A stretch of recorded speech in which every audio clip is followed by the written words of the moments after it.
Hey friends, today I'm sharing 3 of the best and probably the easiest Crockpot dinner recipes that I've ever made. I've got you covered with a dump and go homestyle classic, an easy twist on an Italian staple, one of my family's all-time favorite chicken recipes, and I threw in a poke cake just for fun. These are perfect for the summer when you don't want to heat up the kitchen, a cozy fall dinner, or a quick and easy weeknight meal any time of year. But best of all, every one of these is going to take you right back in time to Mama's dinner table. We're trying a brand new Crockpot meal. This is Crockpot Salisbury steak meatballs. I have 1 Vidalia onion that I'm going to slice up, and then I'm just going to separate my little rings out like so. Then I'm going to come over here to my Crockpot, give it a little spray, and I am using my 6-quart oval Crockpot today. Just going to slide my onions right in there. Sorry I knocked you around a little bit there. Just going to spread them out. This is a big crock pot for a small space. And if you like mushrooms, you could definitely cut you up some mushrooms or use a little can, 6 ounces or so of them, down in the bottom of this with your onions. We like mushroom flavor, we just don't like the texture of them. Now, on top of my onions, I'm going to dump in a bag of these homestyle meatballs. I think you need homestyle for this. Any recipe I've ever seen with it, they don't say, but I can't imagine that an Italian meatball would taste very good Salisbury style.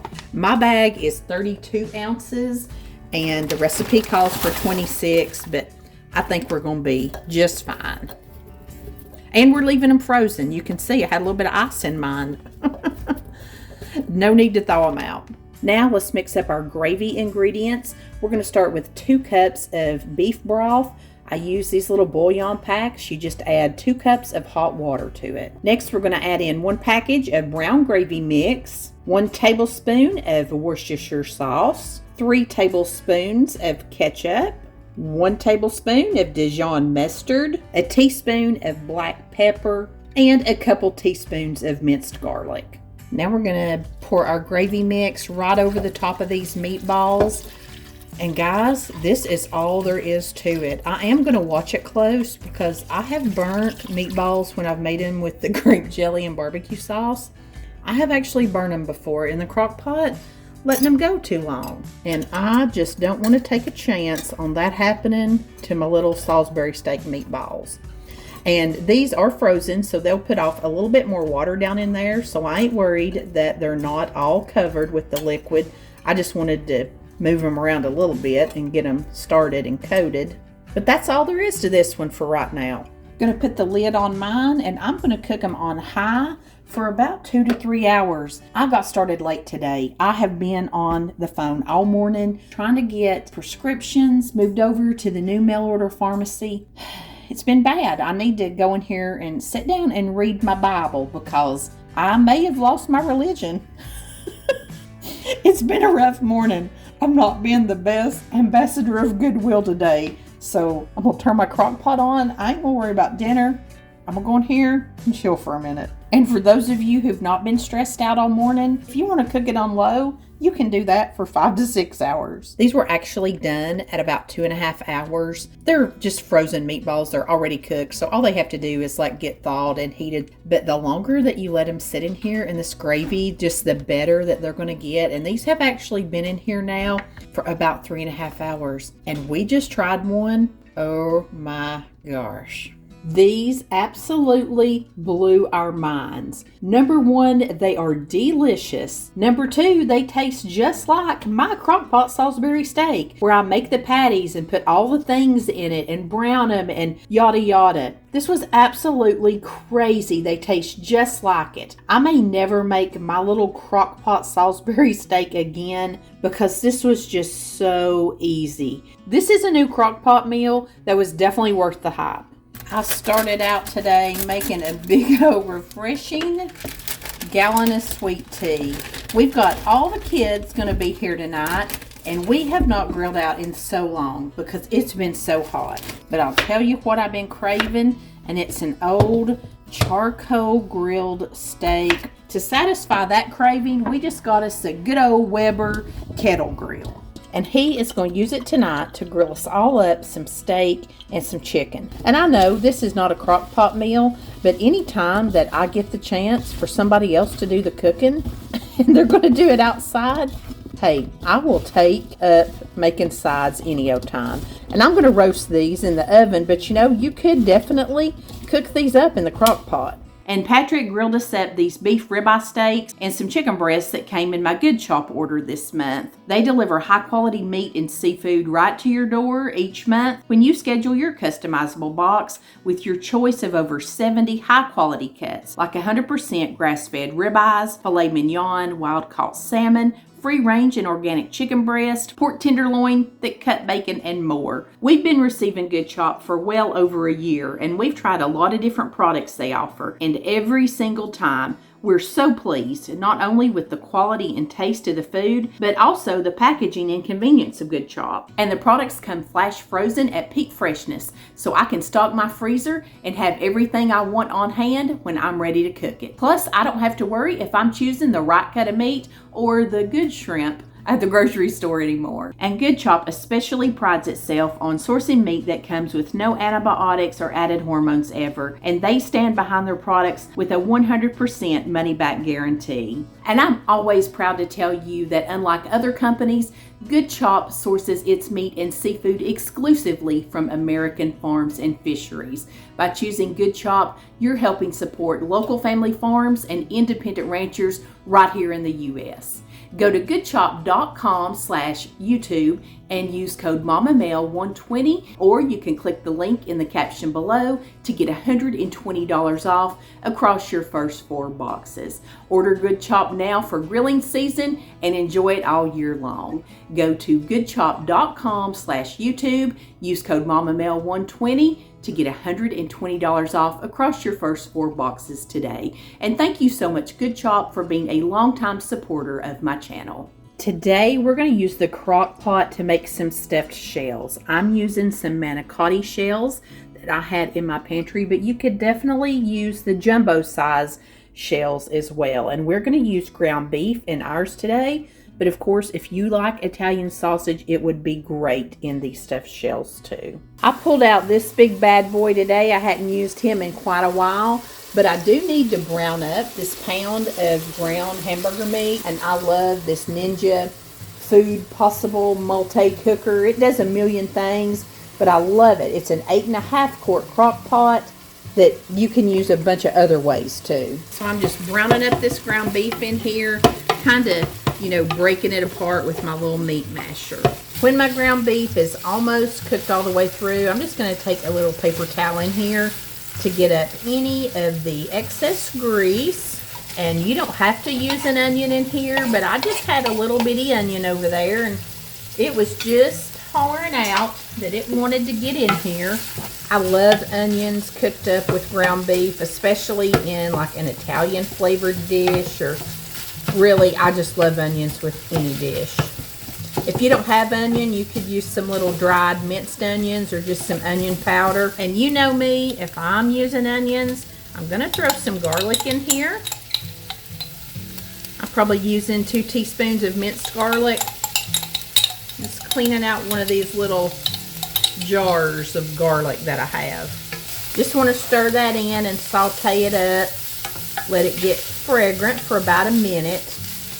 And I love a 3-ingredient or a 5-ingredient dump and go crock pot meal as much as the next gal.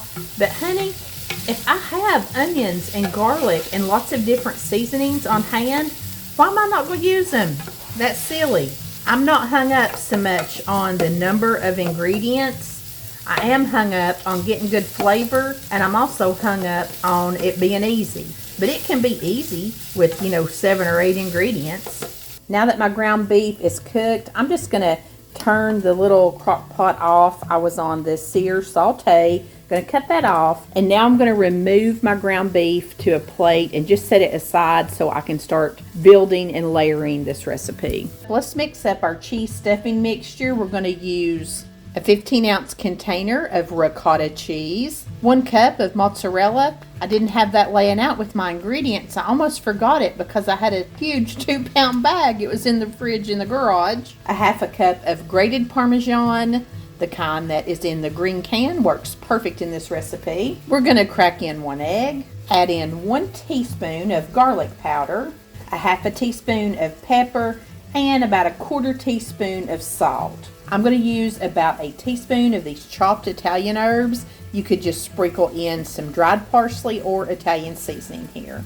Now that I've got my cheese mixture all combined, I'm going to put it in a gallon-size Ziploc bag. And don't worry, I'm not going to do anything fancy with it. I've tried to do things where I've typed stuff and make it look pretty before, but that's not what we're doing here. This one does not have to look good. Just going to take the corner of my bag and snip it off with my scissors. And like I mentioned earlier, I'm using manicotti shells, and you can use those big jumbo stuffed shells if you want to. And they're going in not cooked. These are not oven ready or anything like that. They're just regular shells. And that's where I run into trouble making stuffed anything. Oh, I got 2 holes. How did that happen? That ain't right. I got 2 holes. I forgot. These bags are the kind that have the bottom that like stands up. So it folded up and had 2 holes. But I happen to have just some Aldi bags here that are regular. So I'm going to transfer mine into that. Live and learn. You think you're helping yourself by getting the kind that'll stand up on their own, but then they don't work for what you want. That's how it goes, ain't it? Let's try this again with a regular bag, and let's just do us a hole about that far up. As I was saying, I'm using manicotti shells, not cooked, not oven ready. This is where I run into trouble most of the time. Once I've cooked my shells and then I try to stuff them, I'm just so bad to tear them. I'm not a very delicate little lady. You know that about me. See if I can get you a good shot of this. Okay, see? Here we go. I'm going to just stuff this right in the end, and I'm just squeezing. Can y'all see it? It's going down in there.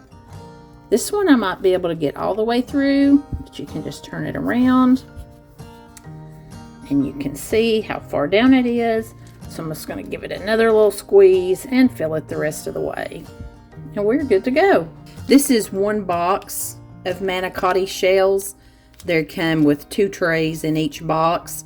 I bought 2 boxes of these a while back because I had a hard time finding them. And I wanted to make that string cheese manicotti where you literally just stick a piece of string cheese inside these shells. And that was a super easy way to do these. But no substitute for the old original. You know, I mean, it was good, but sometimes the heart just wants these big ricotta creamy things. My crock pot has been turned off a while, so it is cool. And I am, even though I still have my grease in there from my meat, like the coating of it, I am going to spray it because I sure don't want these things to stick. I've got a 24-ounce jar of pasta sauce, and I'm going to pour about half of this jar right into the bottom. Okay, maybe now you can see better. That is the only thing about this big crock pot. It's hard to film in, but I've used half. I would normally be using a 4 or 6 quart. If you're doing that, you just want to use a third of your sauce right here, and you'll probably do 3 layers. This one's so big, I'm just going to be doing 2. Now you're just going to lay your shells in here, and I should be putting about 7 in this layer. I might be able to get 8 on the bottom. We'll see. Now I'm going to take half of this ground beef and put it in this layer. Spread that around a little bit. Now I'm going to use almost the rest of my sauce. I'm going to save back just a little bit. Spread it out a little bit there. Layer the rest of my shells, and this time I'm going to put kind of 1 on each side and 5 right down the middle. The rest of our meat.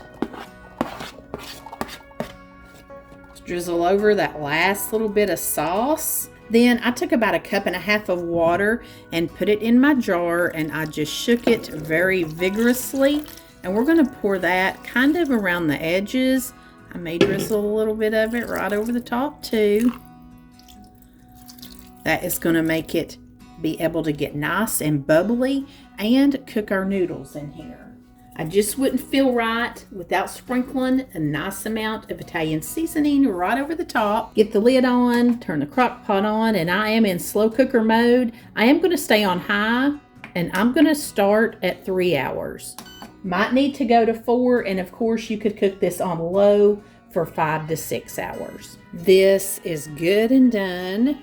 It smells amazing. I'm just going to take that other cup of mozzarella cheese and sprinkle it over the top. Let's hit it with another little sprinkle of Italian seasoning. Now we're going to put our lid right back on here. Let it get nice and melted. I really love these crock pot recipes where you can put your noodles in dry and then they kind of steam up and cook up in there. This had the best flavor.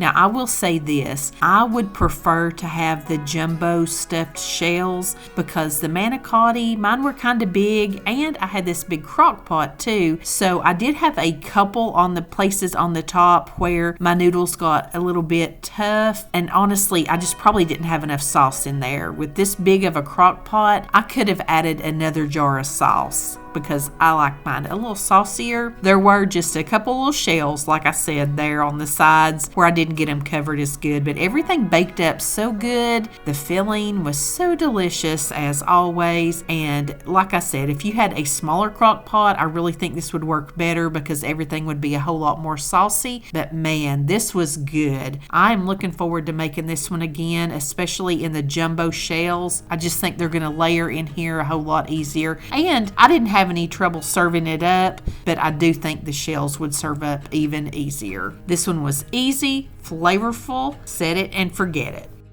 Give you 3 guesses what I'm making today. There's already about 3 really big chicken breasts in my crock pot, and I have sprayed it with some nonstick spray. We're making cracked chicken. Crack anything is basically just a recipe that has cheddar, cheese, bacon, and ranch seasoning in it.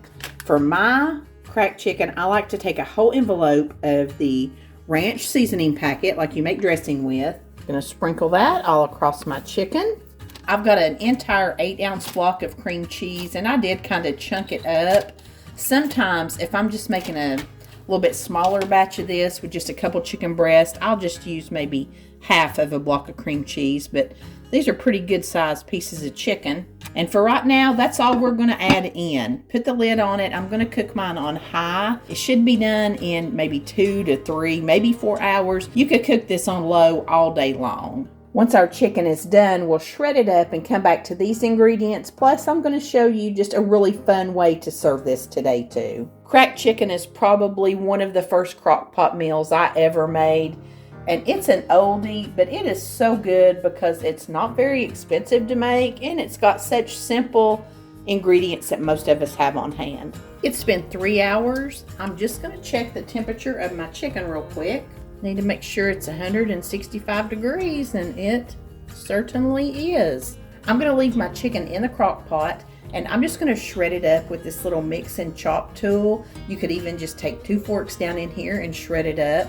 Get it all mixed together and get that cream cheese really good and combined. We're also going to stir in a cup of shredded cheddar cheese, and I'm going to use some cooked bacon pieces. You can definitely cook your own bacon. We're going to use about 1/3 cup or 1/4 cup of this and get it all stirred in and combined, and just let this sit here for maybe 20 more minutes or so and get all melted. I bet I made a crock pot full of cracked chicken twice a month when my kids were growing up. I liked to make it on Thursdays, and we had plenty of leftovers to get us through the weekend. Everybody loved it. I hadn't thought about cracked chicken in a long time until I saw Kristen Stepp make it a few weeks ago on her channel, and she served it over baked potatoes with a little extra ranch dressing. That pulled on all my heartstrings and every one of my taste buds. I knew I had to make it this week. What's so great about this crock pot cracked chicken is the versatility of it. You can can do so many things with it. Classically, we just eat it on a bun, add a little bit more cheese and bacon. But you can eat this with little tortilla chips, just like a dip. You can take flour tortillas and roll it up in it. You can even put it inside of some crescent roll dough and bake it up like a little mini crescent sandwich. You can also use it for a quesadilla filling if you want to fry it up. The possibilities are just endless. We're going to make us a new poke cake tonight. This one starts with just a white cake mix, and we're just going to mix it up according to the package directions. Something that I forgot about a white cake is that you need 3 large egg whites. So I'm going to separate 3 eggs out here, saving those yolks, because we will just put those in our scrambled eggs in the morning. This is getting full, so I'm going to go ahead and up that in my cake mix. Get our last one separated. Whoops. That's all right, though. It'll go right back in there. Like I said, we're just going to save the yellow part of this. Let's see if it'll fit in this little container right here. And we'll just have some really rich eggs tomorrow morning for breakfast. We'll just add that in with our scrambled eggs. Now we'll put that 3rd egg white in. Now we're going to put in our cup of water and a 1/2 cup of oil. Do you guys measure yours like this? I just think it's so much easier to do it like that. And I don't even think I told you, this is a key lime poke cake. I'm super excited about it. Just going to pour it over into my 9x13 cake pan and bake it according to the directions on the box. This recipe called for some whipping cream, and I thought I knew better and just bought Cool Whip. I assumed it was for the topping. I didn't read that recipe real close. Actually, I do need some whipping cream, so I'm just going to mix some up. I'm using 1/3 cup of melted butter, and I've let it cool just a little bit, and I'm going to blend it with 2/3 cup of whole milk and refrigerate this, and then that's me a cup of whipping cream. And you know the drill with the poke cake. When our cake comes out of the oven, we're just going to let it cool about 5 minutes.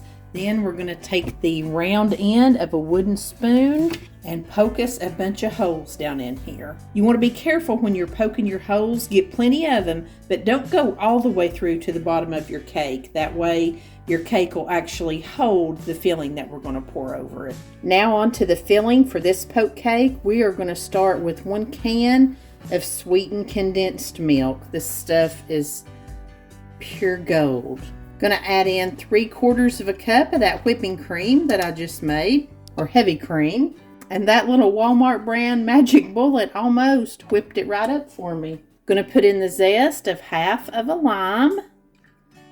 I'm gonna go ahead and get that little bit mixed together. Now I'm going to try to get cute here, and I'm going to color this up. I'm doing 1, 2, 3, 4 drops of yellow food coloring and 1 little drop of green.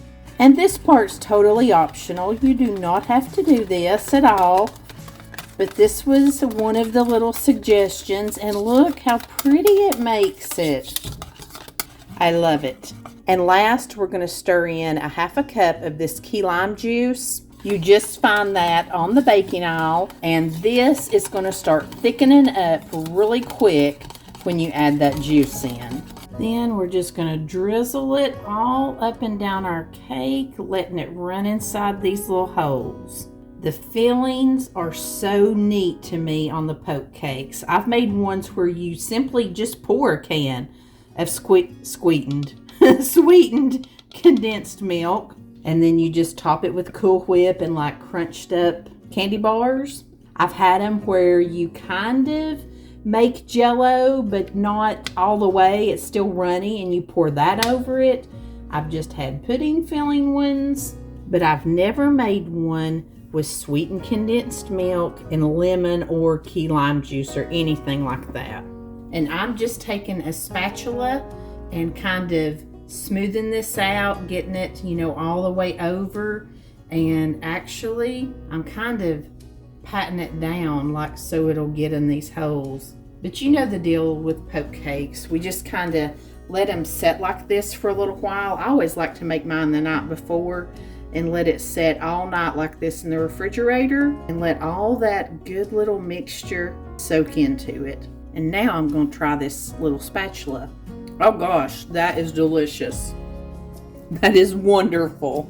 I simply just don't know how I'm going to wait till tomorrow to eat this. That is so good. I'm going to put it in the refrigerator and I'm going to let it set all night.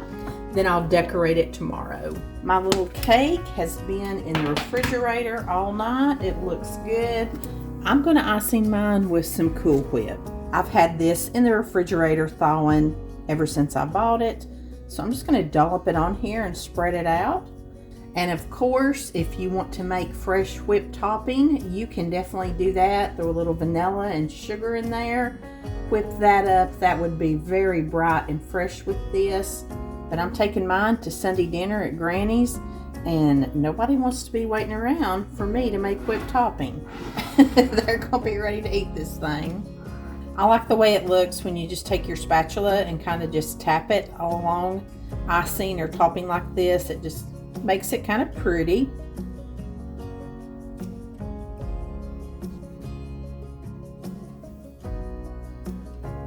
You guys believe I was able to get that piece of cake out of the middle? That was a miracle. I wanted to show you what it looked like though really good before I take it away. I think that I've found our family's poke cake of the summer. This was so light and so refreshing. It's everything you love about a poke cake and everything you love about a key lime pie all wrapped up into one. You know how sometimes a key lime pie or a key lime cheesecake especially, it's almost too tart and too sweet that you just can't take it? This solves that problem. You have just the right amount of tart key lime with the very cool whipping cream. This was amazing. We all loved it. If you're in the mood for some more Crockpot recipes, watch this video where I take you through 8 of my favorites, offer you a zillion different ways to customize them so you can have a new Crockpot meal every night of the week. Thank you so much for watching. As always, I appreciate you, and until next time, I send you love from my kitchen.